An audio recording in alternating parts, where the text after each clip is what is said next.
My legs were impeded. I did the chicken dance, having led naturally with my chin. I saw immensity of stars and birds around. It falls under description of, I think, being brained, coming a proper knocked into the middle of next week. My lover, who was in my corner on the walk-in, giving it the big I am, had gone.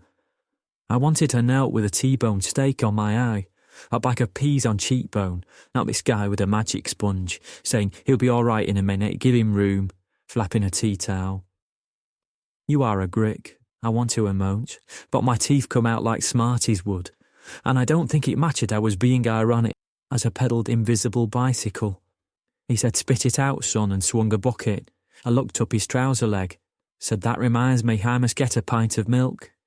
He told the corner man, poor sod, completely unintelligible, and shook his head. There was nothing for it but to go on. Clutching manhood best I can with my fists in gloves, this human punch bag creeps from the ring while I mop up blood, and if there's moral to be had from the tale, I find it impossible to elucidate post-TKO. It's only weeks afterwards that a moment flashes forth like fire from cinders, inkling of anything good. It was Miss Case eating stew through a straw, through repeats of the Sullivans, the aches and pains mostly paracetamol, and but the shame that hung like a pole, I was relatively back to normal. I bid to a range of pot noodles, eaten bananas mushed. Then a slurp brought me to my senses and I felt a rush.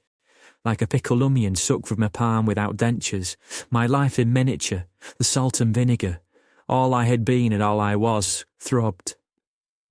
I was feeling manky, I thought, but manky is a state of being.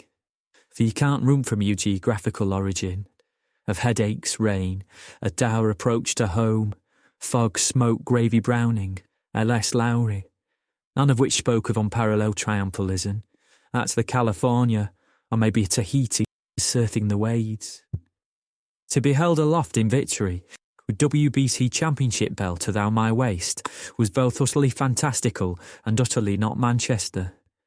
Doing what came naturally on the floor, advertisements on my undersoles, string vest holes, George Formby's banjo tinkling, not a dicky bird applauding, suited me.